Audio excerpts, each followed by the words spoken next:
హల్లెలూయా. దేవునికి స్తోత్రం చేద్దామా? హల్లెలూయా హల్లెలూయా.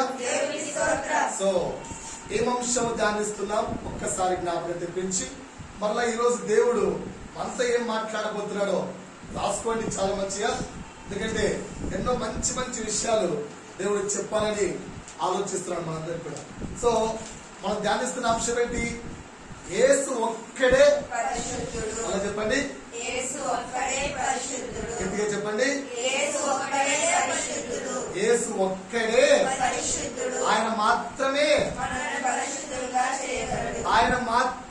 మనలను పరిశుద్ధులుగా చేయగలడు. ఈ మాట ఎంతమంది నమ్ముతున్నారని చెప్పాను? అందరు నమ్ముతున్నారు కదా. యేసు నన్ను పరిశుద్ధిగా చేయగలడు. మరి ఆ యేసు ఈ 2022 సంవత్సరం మన దగ్గర ఏం కోరుకుంటున్నారని చెప్పాను? మీరు ఆ పరిశుద్ధతలో బ్రతకాలి అని కోరుకుంటున్నారు. అర్థమైందా? మీరంటే మనమందరం కూడా ఆయన మనకు అనుగ్రహించిన పరిశుద్ధతలో జీవించాలి, ఆ పరిశుద్ధతలో నీవు నేను బ్రతకాలి అని కోరుకుంటున్నాడు. సో ఆ పరిశుద్ధతలో బ్రతకడము అనే దాంట్లో 5 భాగాలుగా మనం తీసుకున్నాం. మొదటి అంశం ఏంటంటే వినుట ద్వారా మనలో ఏం కలుగుతుంది? విశ్వాసము పెరగాలి. వినుట ద్వారా మనలో ఏం పెరగాలి? విశ్వాసం పెరగాలి. రక్తస్రావము రోగంతో బాధపడుతున్న స్త్రీ దగ్గర నుంచి మనం ఎన్నో రకముల విశ్వాసాలు నేర్చుకున్నాం.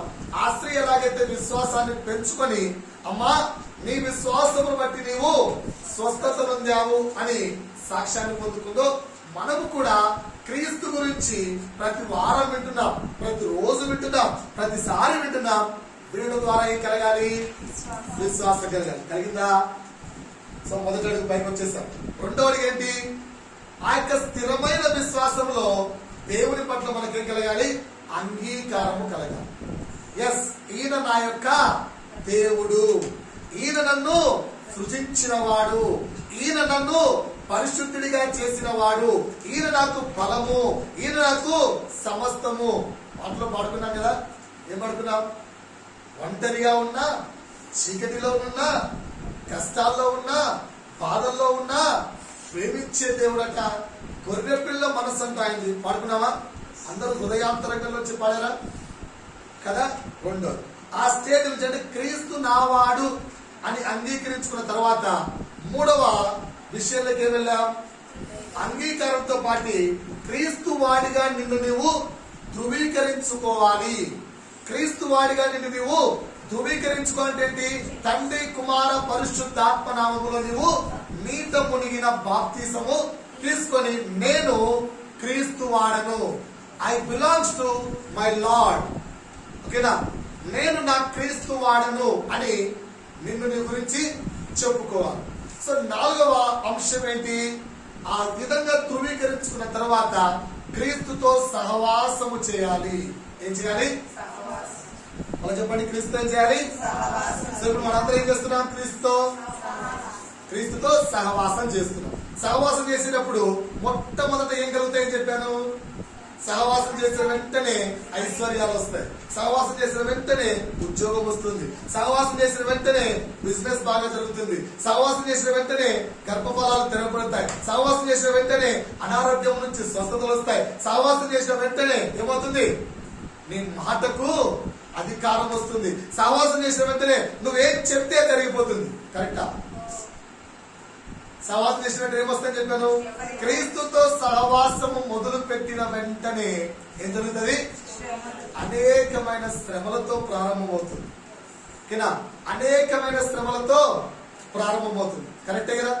సో మనం కూడా జనరల్ గా ఎగ్జాంపుల్ ఏంటి?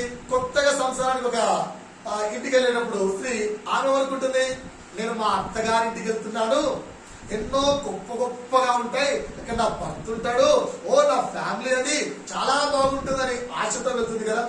ఆడికి వెళ్ళిన వెంటనే అలాగే ఉంటుందా? ఎలా ఉంటాయి? శ్రమలు. ఓకేనా? ఈమె అనుకున్నది ఒకటి, అక్కడ జరిగేది ఒకటి. జీవితం అంతా అంతే, మన జీవితమే అంత. సో అనుకున్నది ఒకటి, జరిగేది ఒకటి. సో ఆ విధంగా నువ్వు శ్రమల గుండా వెళ్తున్నప్పుడు బ్రదర్ నాకు తెలియగలుగుతాను, మరి ఇంతగా ప్రేమించి ఇంతగా భర్తనిచ్చి నా కొరకు అంటే నన్ను ఆయన నుంచి తీశాడు కదా, మరి నాకెందుకు శ్రమలు రావాలి? దేవుడు నాకెందుకు శ్రమలు అలో చేశాడు? నా జీవితానికి ఎందుకు శ్రమలు అలో చేశాడు? ఎందుకు శ్రమలు అలో చేశాడు అంటే, నువ్వు శ్రమల గుండా వెళ్ళినప్పుడు మీకు బాగా అర్థమయ్యడానికి ఎగ్జాంపుల్ చెప్తాను. చిన్న పిల్లల దగ్గర, చదువుకునే పిల్లల దగ్గరికి వెళ్ళి, అరే నీకు డౌట్లు ఎందుకు వచ్చారా అంటే, సబ్జెక్ట్ అర్థం కాలేదు మమ్మీ అంటే. సబ్జెక్ట్ అర్థం కానప్పుడు ఎవరి దగ్గరికి వెళ్ళాలి?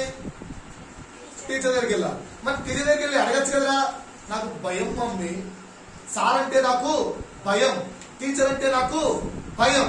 అరే టీచర్ ఏమంటారు, ఏం కాదు పద అని చెప్పి ఆ తల్లి, అయ్యా నా కొడుకు చాలా డౌట్స్ ఉన్నాయి, అడగట్లేదు, మీరంటే భయపడుతున్నాడు కొంచెం అంటే, ఆ రోజు ఏమంటాం సారు, ఎందుకు అన్న భయము, అయ్యో డౌట్లు ఉన్నప్పుడు నువ్వు అదే రావాలి బిడ్డ, నేనేమన్ను, నేను నీకు చెప్తాను, నీకు నేను తెలియపరుస్తాను అన్న తర్వాత పిల్లవాడికి ఏమొస్తుంది?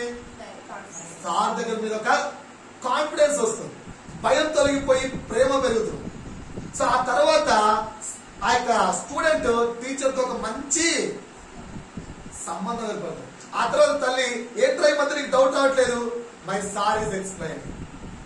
ఏంట్రా నీకు ఈ మధ్య డౌట్ రావట్లేదు? My teacher is explain.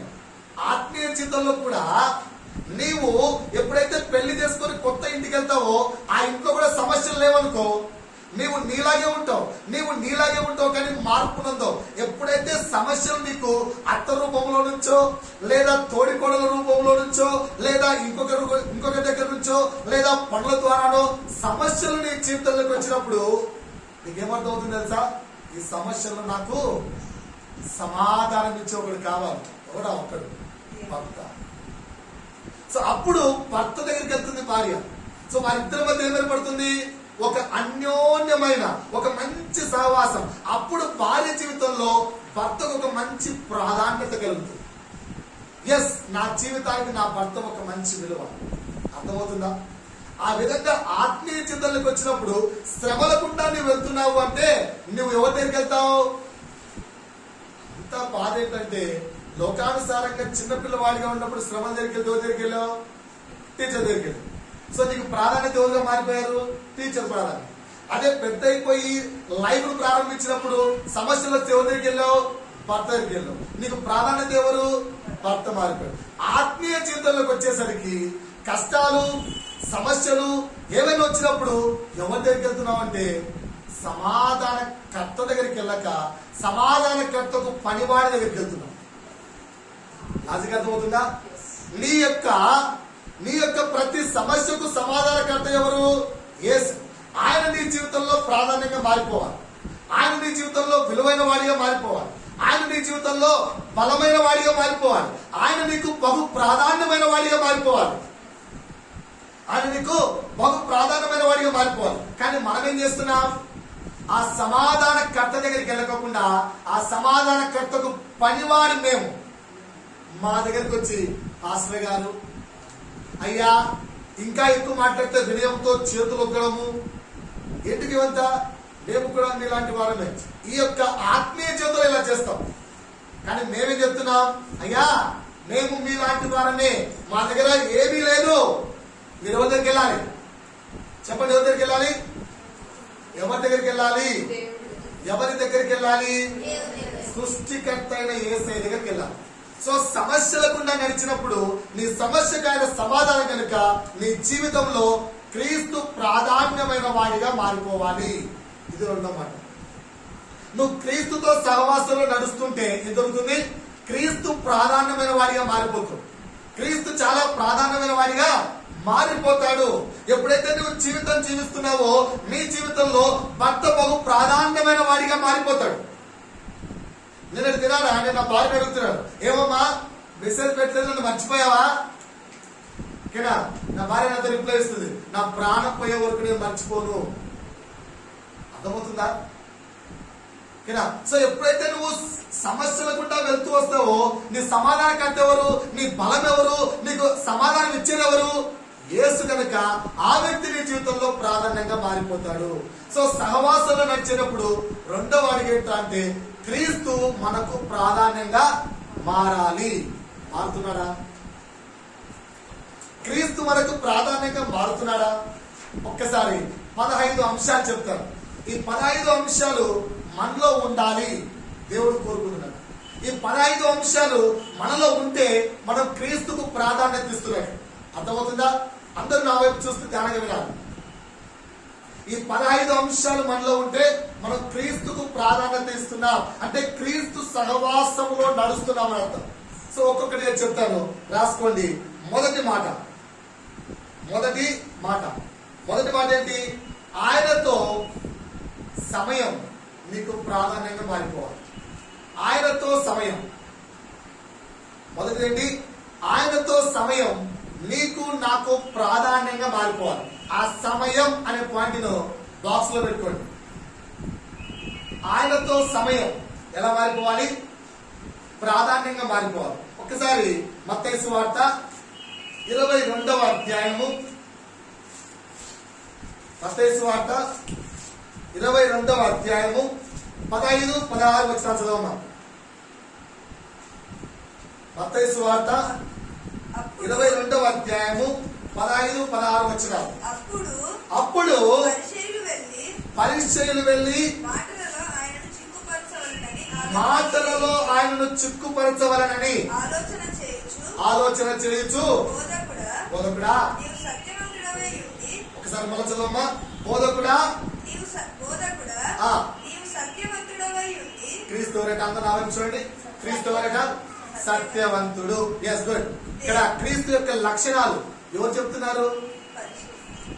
అర్థమవుతుందా? జరగండి. క్రీస్తుకి ఇక్కడ 3 లక్షణాలు చెప్తున్నాడు. ఎవరు చెప్తున్నారు? క్రీస్తు యొక్క శిష్యులు చెప్తున్నారా? లేదంటే క్రీస్తుని వెంబడించేవారు చెప్తున్నారా? క్రీస్తుని ఎప్పుడు దొరుకుతాడా, చంపేద్దామా అని ఆలోచిస్తున్నా పరిచయం క్లియర్ రాయబడిందని క్రీస్తును శోధించవలనని వచ్చిన పరిచయులు క్రీస్తు యొక్క 3 లక్షణాలు చెప్తున్నారు. శత్రువు మన గురించి సాక్ష్యం చెప్తున్నాడు. 2 దానంగా. 1 సత్యవంతుడు, 2 దేవుని మార్గం సత్యముగా బోధించుచున్నావు. Yes. నీవు ఎవరిని లక్ష్య పెట్టవనియు. రెండోది ఏంటంట? ఎవరిని లక్ష్య పెట్టని వాడు. దానిగానండి, ఎవరిని లక్ష్య పెట్టని వాడు. మూడోది మొహమాటము లేనివాడు నీవు ఎరుగుదువు. మూడో లక్షణం ఏంటంట? మొహమాటము లేనివాడు. ఈ 3 మంది ఉన్నాయా? 3 లక్షణాలు. మొదటిది సత్యవంతుడు, రెండవది ఎవరిని లక్ష్య పెట్టని వాడు, మూడవది మొహమాటము లేనివాడు. ఎందుకు ఇవన్నీ? యేసులో ఈ 3 ఉన్నాయట. ఎవరిని లక్ష్య పెట్టాడట. నిజమా? యేసు ఎవరిని లక్ష్య పెట్టడా? యేసు ఎవరిని లక్ష్య పెట్టడా? ఒక్కసారి వాక్యంలో చూద్దాం. మత్తయి సువార్త చాలా రెఫరెన్స్ చెప్తారు, అన్ని పాయింట్స్ రాసుకోండి. మత్తయి సువార్త 14వ అధ్యాయము 22వ వచనం. మత్తయి సువార్త 14వ అధ్యాయము 22వ వచనం చదవమా. వెంటనే ఒక్క క్షణం ఆగాలి. వెంటనే అందరూ నా వైపు చూడండి. ఏంటి ఇక్కడ వెంటనే అంటే? దాని పైన ఏం రాయబడింది? 5,000 మందికి ఆహారాన్ని పంచిపెట్టారు. జన సమూహము మీద యేసు కనికరపడి 5,000 మందికి ఆహారాన్ని పంచిపెట్టారు. పంచిపెట్టిన వెంటనే అద్దరి అనే ప్రాంతంకి వెళ్ళాలి. ఎవరు? యేసు. సో శిష్యులు ఏమంటున్నారు? ప్రభువా, ఆల్రెడీ లేట్ అయిపోయింది, ఎందుకంటే వీళ్ళందరికీ ఫుడ్ అరేంజ్మెంట్ చేసాం, లేట్ అయిపోతుంది, త్వరగా అంటే యేసు ఏమంటున్నాడు తెలుసా? చదవమ్మా. ఆ జన సమూహమును తాను పంపివేయినంతలో తన శిష్యులు తోనే ఎక్కి తనకంటే ముందుగా, ఎవరికంటే ముందుగా? యేసు కంటే ముందుగా అద్దరికి వెళ్ళవలననియు ఆయన వారిని బలవంతం చేశారు. ఎప్పుడన్నా ఆలోచించారు ఈ వాక్యాన్ని? ఎప్పుడన్నా ఈ వాక్యాన్ని ఆలోచించారా? శిష్యులు చెప్తున్నాడు, శిష్యులారా ప్యాకప్ కోబాస్, త్వరగా మీరు అందరికి వెళ్ళండి. బలవంతము చేశాను. ఎవరు? యేసు. యేసు ఎప్పుడన్నా బలవంతం చేస్తారా? మరి రాయబడింది కదా, యేసు బలవంతము చేశాను. ఎవరిని? శిష్యులను. త్వరగా పండి. ఎందుకలా బలవంతం చేసి ఉంటాడు? యేసు కనికరపడి, సమాధానకరుడు, దీర్ఘశాంతుడు, ప్రేమ కలిగిన వాడు, దయాలుత్వము కలిగిన వాడు, మంచివాడు కదా. మరి ఇక్కడ బలవంతం ఎందుకు చేశాడు తెలుసా? యేసుకు ఒక అలవాటు ఏంటి? ఏ అద్భుత కార్యము చేసింది యేసా, పరలోకపు తండ్రి? ఆలోచించండి. ఏ అద్భుత కార్యము చేసినా చేసింది యేసా పరలోకపు తండ్రి? పరలోకపు తండ్రి. ఎందుకంటే యేసు మనలాంటి ఒక సాధారణమైన మనుష్య రీతిగా వచ్చాడు. ఆయన ఇప్పుడు దేవుడిగా లేడు, మనుష్య రీతిగా వచ్చాడు ఆయన. అర్థమవుతుందా మీరు నా మాట? లోపల రచిస్తారు పూర్తిగా.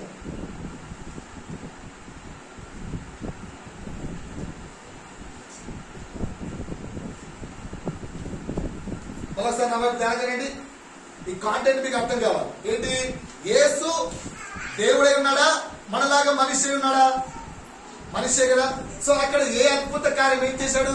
5,000 మందికి ఆహారాన్ని పెట్టాడు. అద్భుత కార్యం చేశాడా లేదా?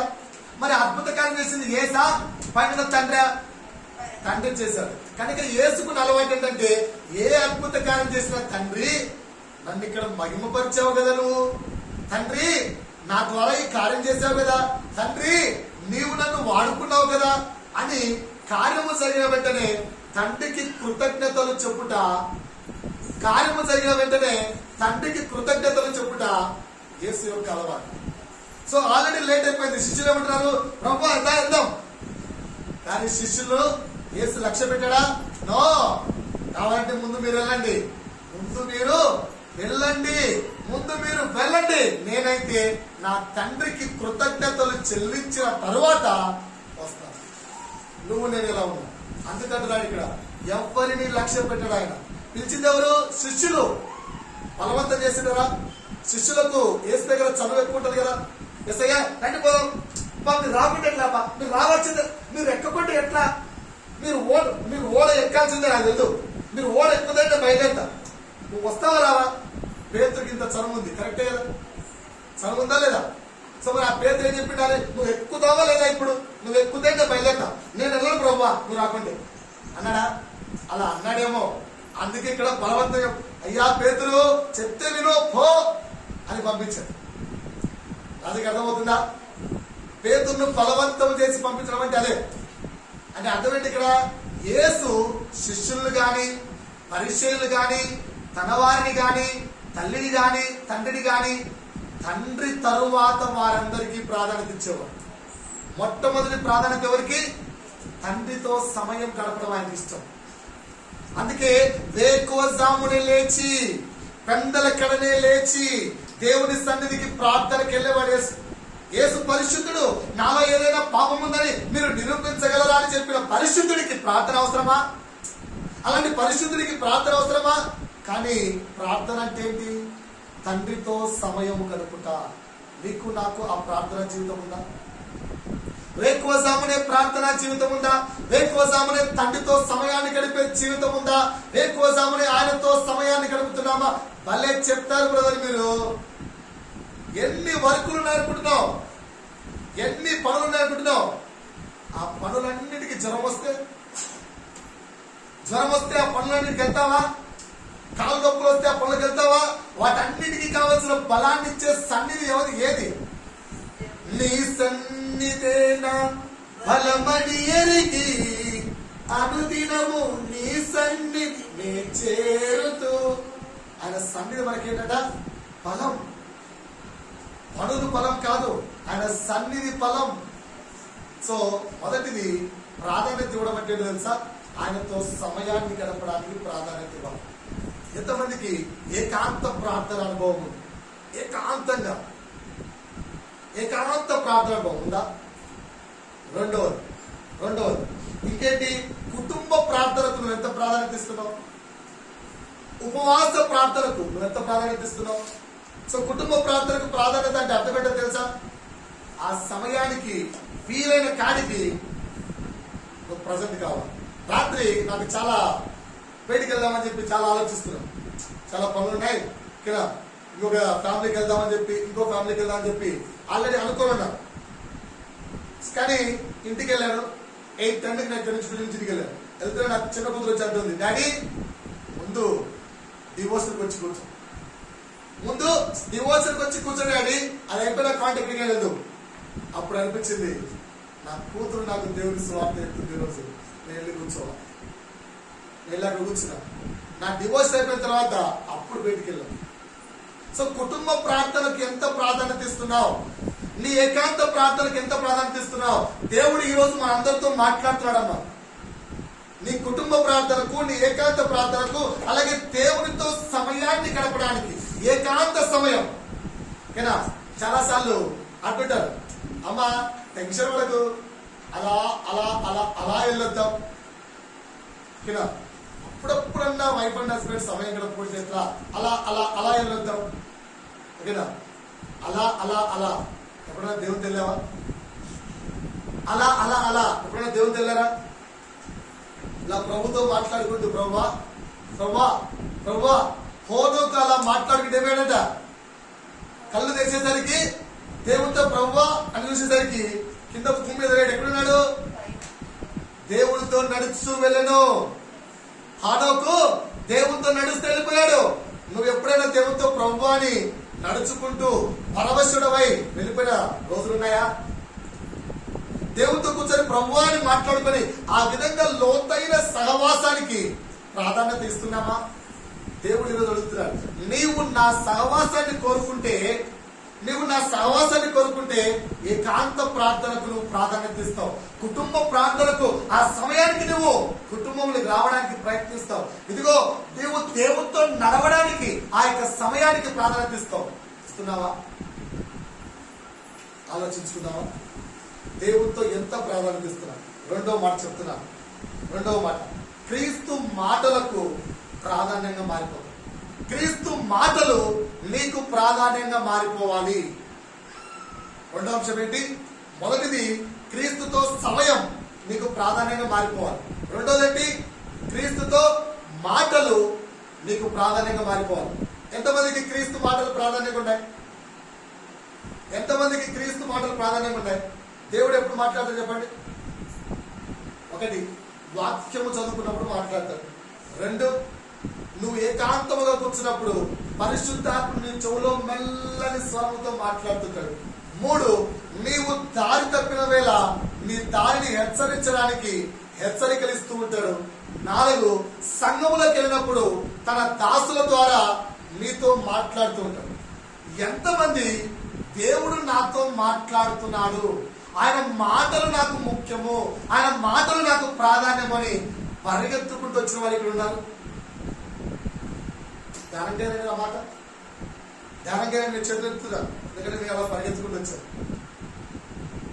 క్రీస్తు మాటలు నాకు ప్రాధాన్యమని పరుగులెత్తుకుంటూ వచ్చిన వారెంతమంది? పరుగులెత్తుకుంటూ వచ్చిన వారెంతమంది? ఏదో 90కి మీకు గెస్ట్లు వచ్చారు కదా, ఏదో ఇంటర్వ్యూ కదా, ఎగ్జామ్ ఇంటర్వ్యూ వచ్చారు ఇక్కడ. ఆ ఇంటర్వ్యూ చక్కగా తిరుగుతున్నారు, కానీ నేను నా సమయానికి 10 నిమిషాల ముందే పరిగెత్తుకుంటూ వచ్చాను. ఎందుకంటే క్రీస్తు మాటలు నాకు ప్రాముఖ్యం.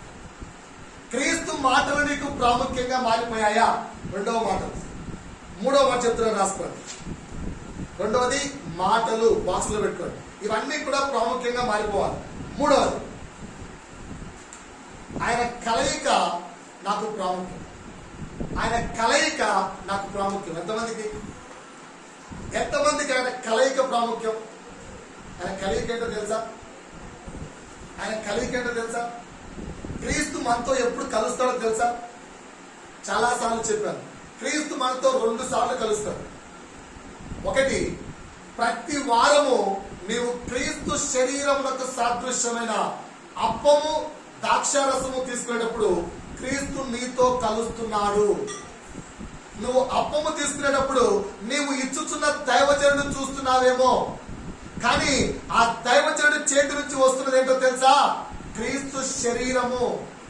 ఆయన నీ పక్కన ఉన్నాడు, నీలోకి వస్తున్నాడు, నీతో కలుస్తున్నాడు, నీవు ఆయనతో కలుస్తున్నావు. అందుకే పరిశుద్ధమైన పల్ల అని పిలుస్తాం దాన్ని. క్రీస్తు యొక్క శరీరము, క్రీస్తు యొక్క రక్తమును కలిసి సాదృశ్యంగా ఇస్తున్నామంటే అర్థం ఏంటో తెలుసా? క్రీస్తు ఏం చెప్పాడో తెలుసా? వెళ్తూ ఏం చెప్పాడు? అయ్యా, ఇది నా యొక్క చివరి ప్రభువు బల్ల. ఇదిగో ఈ రోజు నేను మరణించబోతున్నాను, మరలా తిరిగి మీరు పరలోక రాజ్యంలో నా దగ్గరికి వచ్చే వరకు మళ్ళా బల్ల తీసుకోండి.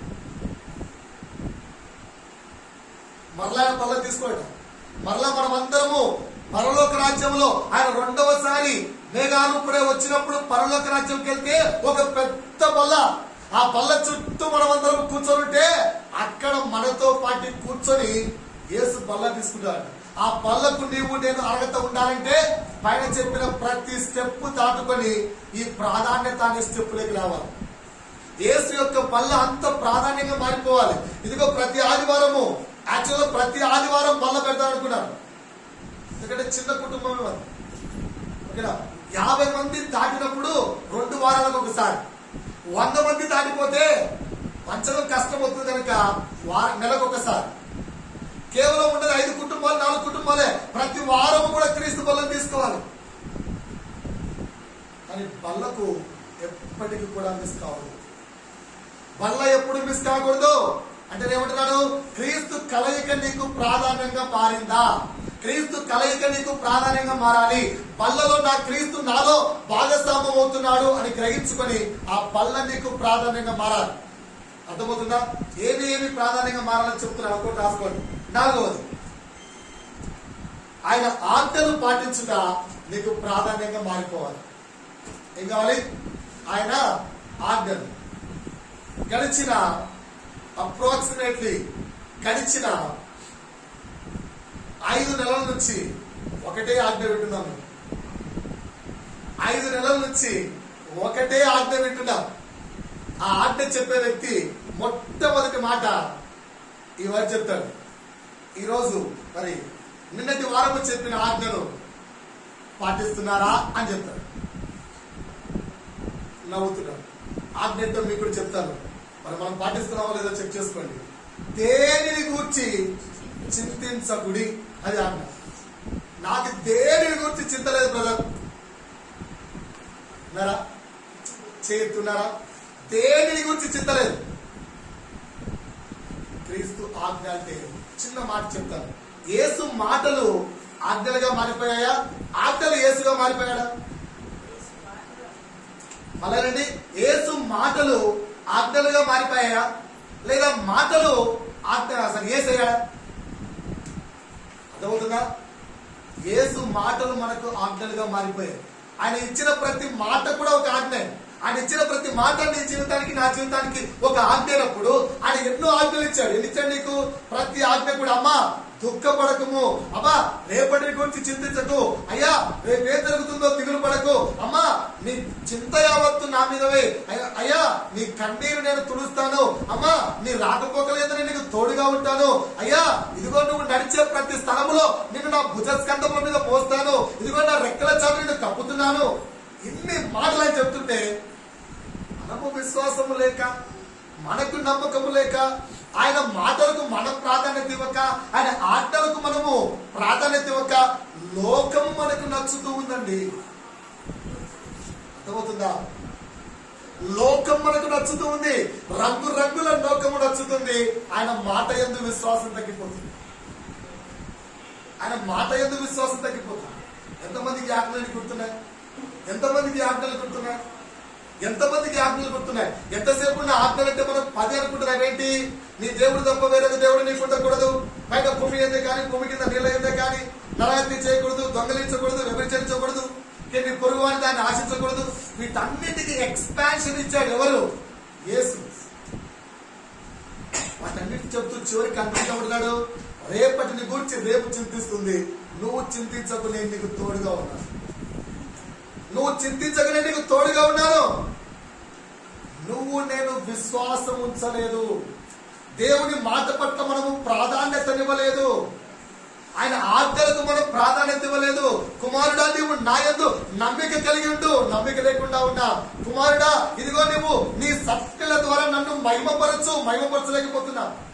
ఎంతసేపు నామమాత్రపు అందరిలో ఒక క్రైస్తవుడిగా బతికేస్తూ ఉన్నా. అందరిలో ఒక క్రైస్తవుడిగా. గడిచిన దినాల్లో వాట్సాప్ లో చూస్తున్నాం. ఇక్కడ లేచి వెళ్ళిపోయిన అమ్మాయి వాట్సాప్ లో పెట్టింది, చర్చికి వెళ్ళి కూర్చోవడము క్రైస్తవత్వం కాదు, బైబిల్ చదవడము క్రైస్తవత్వం కాదు, ఇంకా ఏంటి ప్రార్థన చేయడము క్రైస్తవత్వం కాదు. ఏంటి క్రైస్తవత్వం అంటే?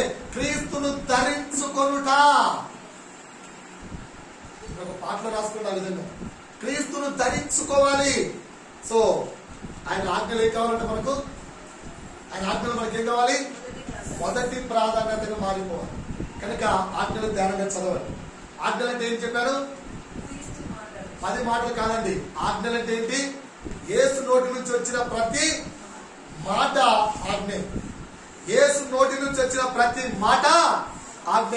ఆయన ఇలా చెయ్యి, అది ఆజ్ఞ. ఇలా ఇలా ఉండు అన్నాడు, అది ఆజ్ఞ. ఇలా ఉండాలి అన్నాడు, ఆజ్ఞ. నువ్వు ఇలా బ్రతకాలి అంటున్నాడు, ఆజ్ఞ. నువ్వు చింతించగలుగుతున్నాడు, ఆజ్ఞ. నువ్వు ఇది చెయ్యాలి అంటున్నాడు, ఆజ్ఞ. ఆయన ఏదైతే నిన్ను చేయమంటున్నాడో, ఏదైతే నువ్వు చేయాలని కోరుకుంటున్నాడో అదంతా కూడా ఏంటి? ఆజ్ఞలు. సో ఆయన ఆజ్ఞలకి ఏం కావాలి? బహు ప్రాధాన్యమైనవిగా మారిపోవాలి. అది క్రీస్తుతో సహవాసం. 5వ మాట చెప్తున్నాను.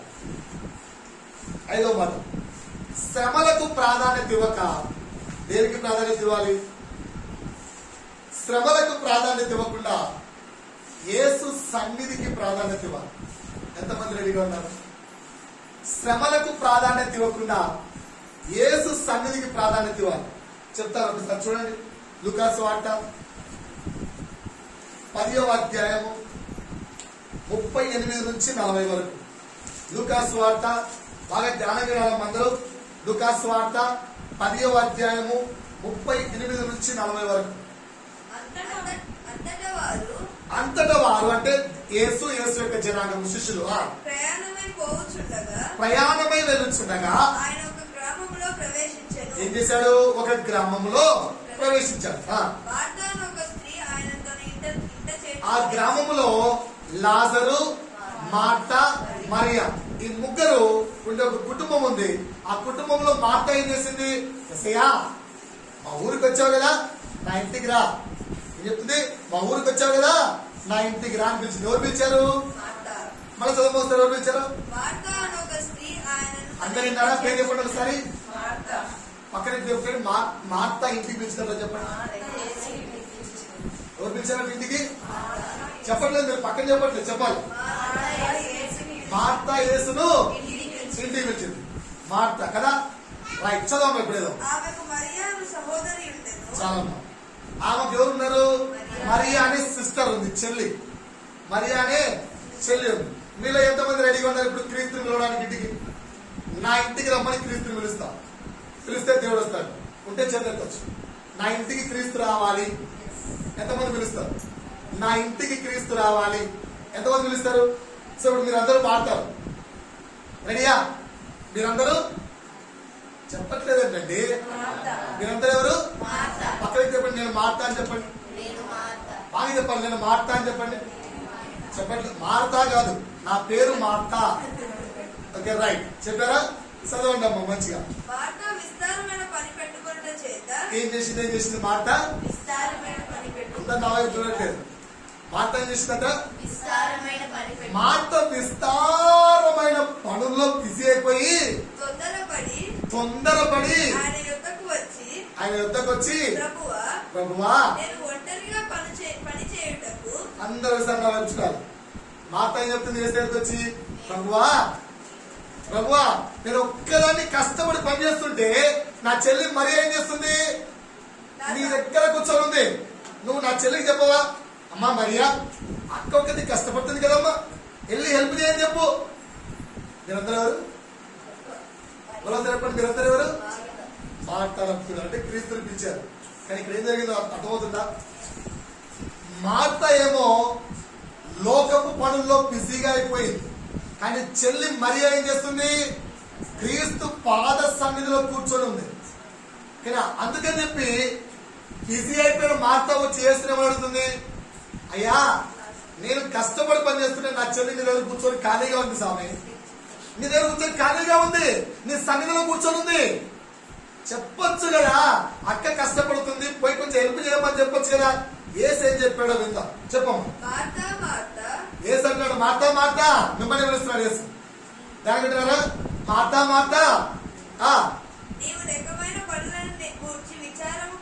నీవు లోకమైన పనుల గురించి విచారము కలిగి ఉన్నావు. తొందరపడుతున్నావు లోకపు పనుల గురించి. అవన్నీ అవసరమా? కాదు. అవసరమైనది ఏంటి? ఒక్కటే. ఏంటో ఒకటి. ఆ ఒక్కదాన్ని ఎవరు ఎన్నుకున్నారు? మరియా. ఏంటి ఆ ఒక్కటి? ఆమె యుద్ధ నుండి తీసుకువెళ్ళి చెప్పట్లేదు. ఆ ఒక్కటేంటి? ఆయన సన్నిధి పాదం. ఆయన సన్నిధి. సో మీరందరూ మనమందరము ఈ ప్రస్తుత కాలం మార్తాలాగే బతుకుతున్నాం. లోకపు పనులు ఎక్కువైపోయాయి, లోకపు ఇష్టాలు ఎక్కువైపోయాయి, శ్రమలకు ఎక్కువ ప్రాధాన్యత ఇస్తున్నాం. దేవుని సన్నిధికి ప్రాధాన్యత ఇవ్వట్లేదు. దేవుని సన్నిధికి ప్రాధాన్యత ఇవ్వట్లేదు. ఎందుకంటే మనము అందరూ ఒప్పుకోండి, ప్రతి ఒక్కరు చెప్పేసరి నేను మాట్లాడి అయ్యో మాకేం తెలుసండి మీరు ట్విస్ట్ పెడతారని చెప్పి. నేను కాదు కదా, వాక్యంలో ఉంది. నేనేమన్నా ట్విస్ట్ పెట్టానా? నా మాటలు ఇవేమన్నా మీరు అందరూ చెప్పారు మాట్లాడి అందరూ ఒప్పేసుకున్నారు. అంటే మనం అందరం కూడా తెలియక నిజాన్ని చెప్పాం. ఏంటి? క్రీస్తు సన్నిధి కంటే లోకానికి ఎక్కువ ప్రాధాన్యత ఇస్తున్నాం. డైరెక్ట్ గా క్రీస్తు ఏమంటున్నాడు? మాట అవన్నీ వ్యర్థమైనవి, అత్యుత్తమమైనది ఒక్కటే. అదేంటి? నా సన్నిధి. అర్థమవుతుందా అండి? నా సన్నిధి. ఈ రోజు మీకు మాట అర్థమైతే ఇక ఎన్నడూ కూడా మీరు దేవుని సన్నిధి విడిచిపోయారు. ఈ మాట మీకు అర్థమైతే, ఈ మాట మీ హృదయంలోకి వెళ్తే, ఈ మాటకు నీవు చోటిస్తే, ఈ మాటకు నీవు ప్రాధాన్యత ఇస్తే, ఆయన సన్నిధి ప్రాధాన్యమైనదని నీకు అర్థమైతే, నీవు నిజముగా ఆయనకు ప్రాధాన్యత ఇస్తే, ఇక ఈ రోజు నుంచి ఆయన సన్నిధి నీవు విడిచిపెట్టవు. ఎందుకంటే ఆయన సన్నిధిలో బలం ఉంది, ఆయన సన్నిధిలో క్రీస్తుతో సహవాసం ఉంది, ఆయన సన్నిధి ఉత్తమమైనది, ఆయన సన్నిధి పవిత్రమైనది, ఆయన సన్నిధి నిన్ను పరలోక రాజ్యానికి తీసుకెళ్తుంది. అర్థమవుతుందా? ఎంతమంది పరలోక రాజ్యానికి వెళ్ళాలనుకుంటున్నారు? వారందరూ కూడా ఆయన సన్నిధిని ఇష్టపడతారు, కానీ లోక సంబంధమైన పనుల్లో తొందరపాటు కలిగి ఉండరు. అర్థమవుతుందా? ఆరవ మాట నీ ఇష్టాలను, నీ సుఖాలకు, నీ ఆశలకు, నీ ఇష్టాలకు, నీ సుఖాలకు, నీ ఆశలకు ప్రాధాన్యత ఇవ్వక యేసు ఆశకు ప్రాధాన్యత ఇస్తాం. అలాగండి, నీ సుఖాలకు, నీ ఇష్టాలకు, నీ ఆశలకు ప్రాధాన్యత ఇవ్వక దేనికి ప్రాధాన్యత ఇస్తామంట? దేనికి? యేసు ఇష్టాలకు, యేసు ఆశకు ప్రాధాన్యత ఇస్తాం. యేసు ఆశపడతాడా? యేసు ఆశపడ్డాడా? మనిషి కదా, ఆశ ఉంది కదా. ఆ యేసు ఆశ ఏంటి? భూమి మీద తండ్రి రాజ్యాన్ని కట్టాలి. ఆ తండ్రి రాజ్యంలో ఒక్క గొర్రె కూడా నశించకుండా ఉండాలి. నీవెప్పుడైతే క్రీస్తుని ఇష్టపడతావో, క్రీస్తు సహవాసాన్ని ఇష్టపడతావో, ఆయన ఆశ నీ ఆశగా మారిపోవాలి. నా కుటుంబంలో ఒక్క వ్యక్తి కూడా నశించకూడదు. నా కుటుంబంలో ఒక్క వ్యక్తి కూడా నశించకూడదు. ప్రతి వ్యక్తి కూడా నా దేవుని సన్నిధిలో ఉండాలి. అందుకొరకు నీ ప్రార్థన, ఉపవాస ప్రార్థన, కన్నీటి ప్రార్థన, మోకాళ్ళ మీద నీ ప్రార్థన ఉండాలి. నేను ఒక్కడిని కాదు, నా కుటుంబం మొత్తము దేవుని సన్నిధిలో ఉండాలి. నేను ఒక్కడిని కాదు, ఎందుకంటే అది నా యేసు యొక్క ఆశ. నా యేసు ఆశ నా ఆశగా మారిపోవాలి. సో ఇది ఆరవ మాట. ఏడవ విషయం. ఎన్ని విషయాలు చెప్పానండి ఇప్పటి వరకు? ఏంటి? మొదటిది ఆయనతో సమయం ప్రాధాన్యత, రెండవది ఆయన మాటలు ప్రాధాన్యత, మూడవది ఆయన కలయిక ప్రాధాన్యత, నాలుగవది ఆయన ఆజ్ఞలు బహు ప్రాధాన్యమైనవి, ఐదవది ఆయన సన్నిధి ప్రాధాన్యం, ఆరవది ఆయన ఆశలు మనకు ప్రాధాన్యం, ఏడవది లోకములో ఐశ్వర్యము ప్రాధాన్యము కాక, లోకములో ఐశ్వర్యము ప్రాధాన్యము కాక ఇంకేం కావాలి? మరి ఏం ప్రాధాన్యం కావాలి? లోకములో ఐశ్వర్యం ప్రాధాన్యం కాదు, మరి ఇంకేం కావాలి చెప్పాలి? లోకములో ఐశ్వర్యము ప్రాధాన్యం కాదు, మరి ఏం కావాలి? ఎంతమంది చెప్తున్నారు ఆన్సర్? లోకములో ఐశ్వర్యం ప్రాధాన్యం కాదు, మరి ఏంటి ప్రాధాన్యం?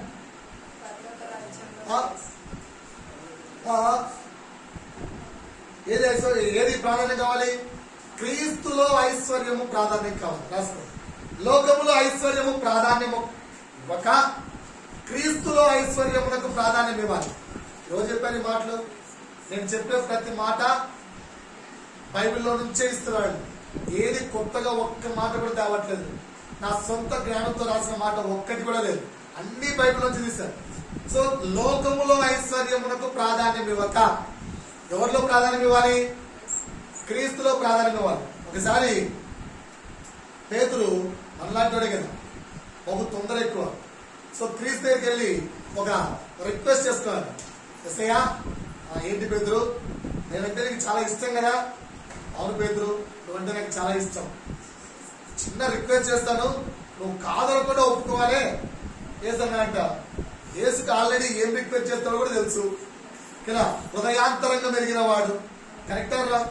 సో పేతురు ఏం అడగబోతున్నాడు యేసుకు ముందే తెలుసు. అందుకనే యేసు ఏమంటున్నాడు, ఓకే రైట్ అడిగేసి. సో పేతురు అడిగాడట, నా దగ్గర కొన్ని భద్రంగా ఉన్నాయి, నాకు బంగారం అంటే చాలా ఇష్టం. ఈ మధ్య న్యూస్ లో ఒక బస్సులో వస్తున్నాడు, ఆయన ఒంటి మీద ఎప్పటికీ బంగారం ఉంటాడు. బిప్పిల్ల హరి పేరు, బిప్పిల్ల హరి. ఆయన ఒంటి నిండా బంగారం ఉంటాడు. బంగారం అంటే ఆయనకు అంత ఇష్టం అంట. సో మన పేతురు కూడా బంగారం బాగా ఇష్టం. సో ఏమన్నాడు, ప్రభా కొంచెం బంగారం ఉంది, పర్లోక రాజ్యాలకు తెచ్చుకోవడానికి పర్మిషన్ ఇవ్వాలని అడిగాడు. సో యేసు పాపం ఆల్రెడీ ఓకే అనేసాడు కదా. సరే పేతురు రైట్ తెచ్చేసుకో అన్నాడు. తెచ్చేసుకొని నష్టమేం లేదు, ఓకే తెచ్చేసుకున్నాడు. సో పరలోకపు గేట్ దగ్గరికి వెళ్ళాడు. గేట్ దగ్గరికి వెళ్తానే ఇద్దరు ద్వారపాలకులు ఉంటారు కదా. ఏంటి పేతురు ఏంటిదంటే, నువ్వు ఆపకు, ఆల్రెడీ యేసు పర్మిషన్ ఇచ్చాడు, దీనిండా బంగారం ఉంది, నువ్వేం ఆపత్తని చెప్పాడు. వాళ్ళు మేమెందుకు ఆపుతాము, ఏసే పర్మిషన్ ఇస్తే పరలోక రాజ్యానికి అధికారి ఎవరు? ఏసే. ఆయనే పర్మిషన్ ఇచ్చినప్పుడు మేమెంత ఏమి ఆపంలో తీసుకెళ్ళిపోన్నారట. థ్యాంక్ యూ అంతే. గోల్డ్ ఒక్కటే ఏం బంగారం ఒక్కటే అన్నాడు. సో బ్యాగ్ నిండా సూట్ కేసు నిండా బంగారం బాగానే ఉంది పేతురు దగ్గర. కానీ ఆ మాట చెప్పి ఇద్దరు ద్వారపాలకులు ఏం చేస్తున్నారు, నవ్వుతున్నారు. ఏంటి నవ్వుతున్నారు? ఎందుకు ఎందుకు ఎందుకు పేతురు ఏం తెచ్చారు దాంట్లో? బంగారం. ఓహో బంగారా, నవ్వుతున్నారట. ఇది అర్థం కాలేదు పేతురు. మేబీ ఎందుకు నవ్వుతున్నారని చెప్పి లోపలికి వెళ్ళిన తర్వాత పేతురికి అర్థమైందంట, పరలోక రాజ్యమే బంగారం కంటే విలువైంది. కినా అక్కడ బంగారం చెల్లుతుందా? అదంతా బంగారు కోటలు ఉంటాయి అక్కడ, బంగారు మయమది. సో ఈ బంగారం ఎంత ధర ఉందరా? సో పేతురు అనుకున్నాడు, ఇన్ని సంవత్సరాలు కష్టపడి సంపాదించుకున్నంత, పగులు రాత్రి కష్టపడి, రాత్రంతా కష్టపడి, నిద్ర మానుకొని, తిండి మానుకొని, పిల్లలతో సమయాన్ని మానుకొని, భర్తతో సమయాన్ని మానుకొని, కుటుంబంతో సమయాన్ని మానుకొని, భార్యతో సమయాన్ని మానుకొని, అయ్యో అనుభవించాల్సిందంత అనుభవించక క్రీస్తు సన్నిధిని మానుకొని, దేవుని సన్నిధిని మానుకొని, అన్నిటిని మానుకొని తెల్లవారుజాము నుంచి రాత్రి కాలం వరకు కష్టపడితే, సంపాదించుకొని కూడబడితే అది పరలోక రాజ్యంలో ఇంత. దీని కొరగానే కష్టపడింది, దీని కొరగానే కష్టపడింది. సో దేనిలో ఐశ్వర్యం కావాలి? అప్పుడు వేస్తున్నా అంట, పేతురు నీ నిమిత్తము బంగారుతో నిర్మించిన ఇల్లు ఏది కావాలి? బంగారుతో నిర్మించిన పరలోక రాజ్యము కావాలా? ఈ భూమి మీద చుక్కంతటి బంగారం కావాలి. ఏది కావాలి? ఏది కావాలి? ఒక వ్యక్తికి 2 ఆప్షన్లు ఇచ్చామనుకోండి, ఇటు పక్క కొన్ని వేల కోట్లు, ఇటు పక్క ₹1. ఏది కోరుకుంటావు? 1000 కోట్ల రూపాయ? సో పరలోక రాజ్యము లెక్కించలేనంత లెక్కించలేనంతదిగా ఉంది. నువ్వు సంపాదించే లోకపు సంపాదన. సో క్రీస్తు యోహాను సువార్త 14 చెప్పాడు కదా, ఇదిగో నేను నా తండ్రి ఇంటికి వెళ్తున్నాను, అక్కడ మీ కొరకు స్థలములను సిద్ధపరచుటకు వెళ్తున్నాను. సో మరి ఆయన స్థలాన్ని సిద్ధపరుస్తుంటే ఇక్కడ నీకెందుకు ఆశ? అందుకే దేనికి ప్రాధాన్యత ఇవ్వాలి? క్రీస్తులో ఐశ్వర్యానికి ప్రాధాన్యత ఇవ్వాలి. అందుకే ఏమన్నాడు, ఇక్కడ ధనాన్ని కూర్చుకొనకు, పరలోక రాజ్యం ముందు ధనాన్ని కూర్చుకో. ఈ వర్డ్ అర్థం కావట్లేదు మనకు.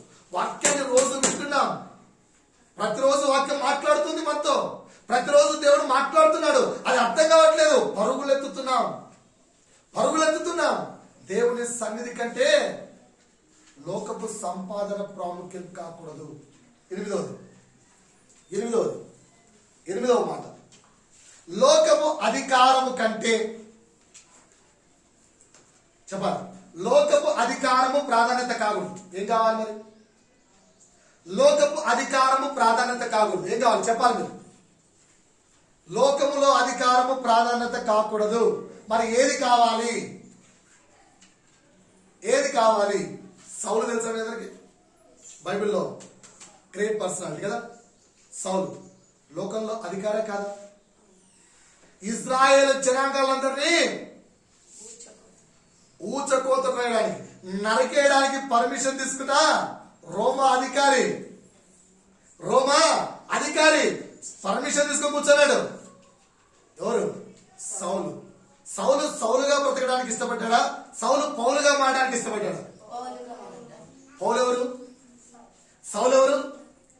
సౌలు అధికారి, పౌలు ఏమంటున్నాడు?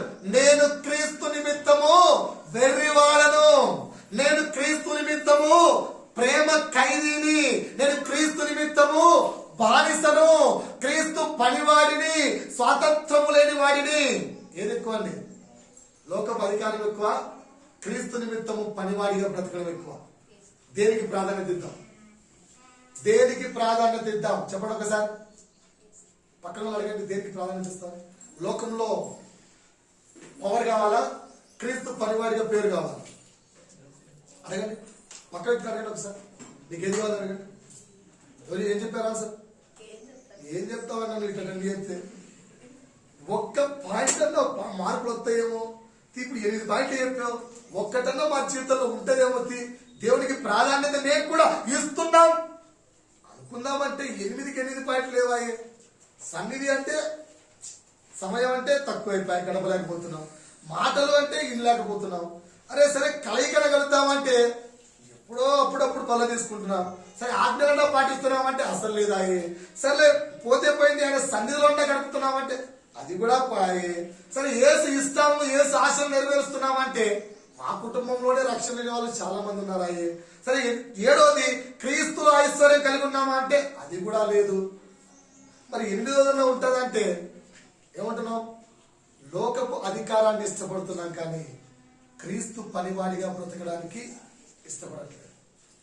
మమ్మల్ని ట్రైనింగ్ పిలిచినప్పుడు ఒకటే అడిగాడు, రే బైబిల్ నేర్పించాలి, మీకు బైబిల్ నేర్పించాలి అనుకుంటే ఇక్కడి నుంచి వెళ్ళిపోవచ్చు. మీరు బైబిల్ నేర్పించాలి అనుకుంటే మీరు ఇక్కడి నుంచి వెళ్ళిపోండి. నేను ఈ 12 రోజులు బైబిలే పట్టుకోను, కేవలము క్రీస్తు బ్రతుకును నేర్పిస్తాను. క్రీస్తులా బ్రతకాలి అనుకుంటే కూర్చోండి, క్రీస్తు పనోడిలాగా బ్రతకాలంటే కూర్చోండి, క్రీస్తు యొక్క బానిసలాగా బ్రతకాలంటే కూర్చోండి, క్రీస్తు యొక్క పనివాడిగా బ్రతకాలంటే కూర్చోండి అని మొదటి రోజు చెప్పినప్పుడు ఆ రోజు నేను మనసులో అనుకున్నా, ప్రభువా ఏ పనిచ్చినా చేయాలి ప్రభువా, ఏ పనిచ్చినా చేయాలి ప్రభువా, దేనికి వెనకాడద్దు. మొదటి రోజు 8 మందిని పిలిచి పనిచ్చారు, అందులో నా పేర్లు. 2వ రోజు 8 మందిని పిలిచి పనిచ్చారు, అందులో నా పేరు రాలేదు. ఏంటి ప్రభు నా నెంబర్ రావట్లేదు. 2 రోజులు నేను బాగా ఆరోగ్యంగా ఉన్నాను. 3వ రోజు నుంచి నా ఆరోగ్యం వస్తా డ్యామేజ్. 3వ రోజు నుంచి కూర్చుంటే లేయలేను, లేస్తే కూర్చోలేను, నా బాధ నాది. కిడ్నీలో విపరీతమైన నొప్పి, స్టోన్స్ బాగా ఫామ్ అయిపోయాయి, స్టోన్స్ పడుతున్నాయి, కూర్చోలేకున్నాను, నిల్చోలేకున్నాను. 3వ రోజు నా పరిస్థితి, ప్రభువా ఈ రోజు మాత్రం నా పేరు రాకూడదు ప్రభువా, ఎందుకంటే వంగలేను, పని చేయలేను అనుకుంటే దేవుడి కృప 3వ రోజు రాలే, ఉత్తమం. 4వ రోజుకు తగ్గిపోతుంటే ఇంకా పెరిగింది నొప్పి. 4వ రోజు ప్రభా ఈ రోజు అస్సలు వద్దు, నా పేరు వచ్చేసింది. చేద్దామా వద్దా? మొదటి రోజు తీర్మానించుకున్నాం ఏంటి? ఏ పని చెప్పినా చేయాలి, వెనకకు వెళ్ళకూడదు. క్రీస్తు కొరకు ఏ పని చెప్పినా చేయాలి. ఎందుకంటే క్రీస్తును నేర్చుకోవడానికి వచ్చాం, బైబిల్ నేర్చుకోవడానికి కాదు. బైబిల్లో వాక్యము చదువుకున్న ప్రతి వ్యక్తికి అర్థమవుతుంది, అది కాదు. క్రీస్తును నేర్చుకోవడానికి వచ్చాను, చేయాలి. ఇక్కడ నా భార్య అంటుంది, నేను చేస్తాను వెళ్ళు, నువ్వు కూడా చేయి, నేను కూడా చేస్తా, నువ్వు కూడా చేయి, నేను కూడా చేస్తా. ఎప్పుడు అప్పుడు అంటున్నాడు, కిటు ఆడవాళ్ళు చాలా కష్టపడుతున్నారు, కిటు ఆడవారు చాలా కష్టపడుతున్నారు. ఎందుకు? చర్చి మొత్తం క్లీన్ చేస్తే మాపింగ్ అప్పుడు అర్థమైంది నాకు. ఓకేనా? నొక్కండి కానీ వంగాలి, క్రీస్తు పనివారిగా వంగాలి. సో లోకపు అధికారాన్ని కోరుకుంటున్నావా? క్రీస్తు పనివాడిని అని చెప్పుకోవడానికి ఇష్టపడతావా? దేనికి ప్రాధాన్యత ఇస్తావు? క్రీస్తు సహవాసంలో బ్రతికే వాడివైతే every second I am your worker, నువ్వు చెప్పు పని నేను చేస్తా. లోకంలోకి అధికారి పిలిచి పని చేయమంటే చేస్తావా చేయవా? లోకంలోకి అధికారి పిలిచి చేయంటే చేస్తావా లేదా? లోకంలోకి అధికారి పిలిచి చెప్పుతున్న పనులు చేస్తున్నా కానీ క్రీస్తుని యజమాని, క్రీస్తుని యజమాని ఆయన పనివాడిగా నువ్వు ఎందుకు చెప్పుకోలేకపోతున్నావు? ఆయనకు నేను బానిసను, ఆయనకు నేను పనివాడిని, ఆయన సొత్తును నేను, ఆయన యొక్క కుమార్తెను నేను, ఆయన యొక్క కుమారుని నేను, ఆయన పని చేస్తాను ఎందుకు చెప్పలేకపోతున్నావు? ఎక్కడో సిగ్గు.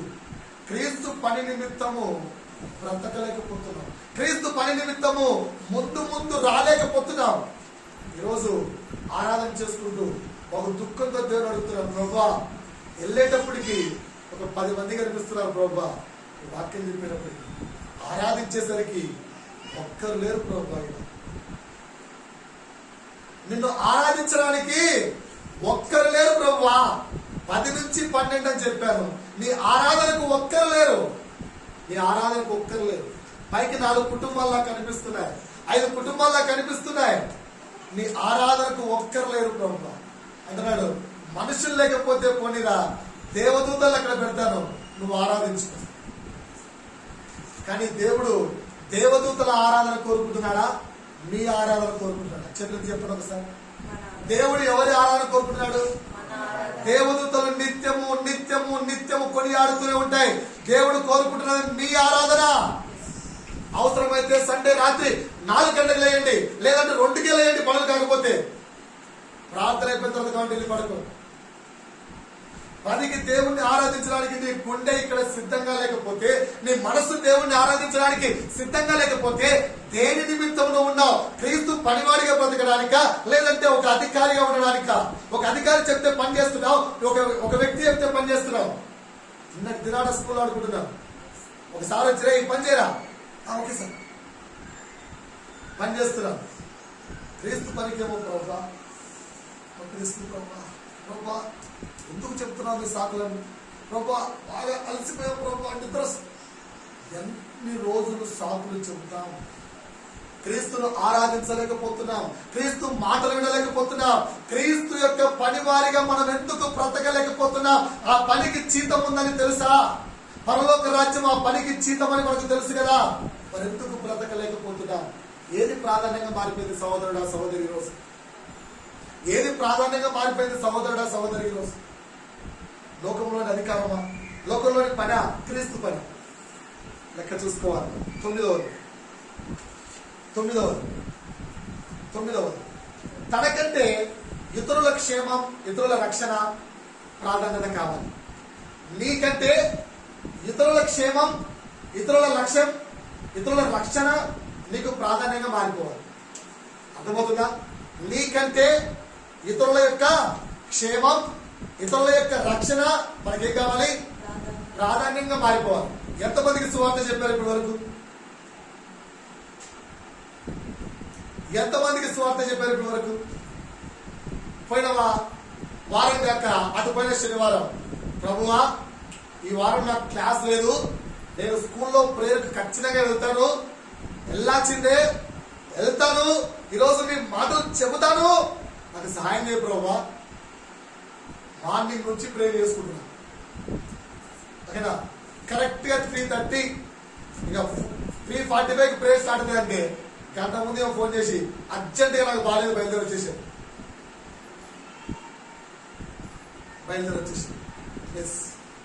సువార్త ఎవరికి ఈ వారం డిసైడ్ చేస్తున్నాను, ప్రభువా పోయిన శనివారం మిస్ చేశాను, ఈ శనివారం అయినా వెళ్ళి 4 మాటలు పంచుకోవాలి ప్రభువా, మీ గురించి 4 మాటలు చెప్పాలి ప్రభువా.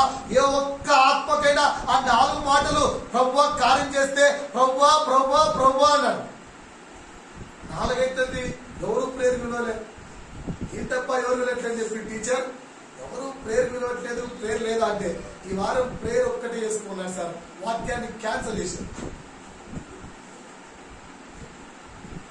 సువార్త కొరకు భారము కలిగి మీరు ప్రార్థన చేయండి. మినిమం నేను చెప్పాలి అని అంటున్నానంటే నీ కుటుంబ సభ్యులకి చెప్పండి, నీ బంధువులకు చెప్పండి, నీతో ఉన్నవాడికి చెప్పండి. ప్రతి వ్యక్తికి ఒక మాట చెప్తానండి, ప్రతి వ్యక్తికి నువ్వు చనిపోయేలోగా నీ చుట్టూ ఇంచుమించు 1500 నుంచి 2000 మంది జనాభాని కలుపుతాడు దేవుడు.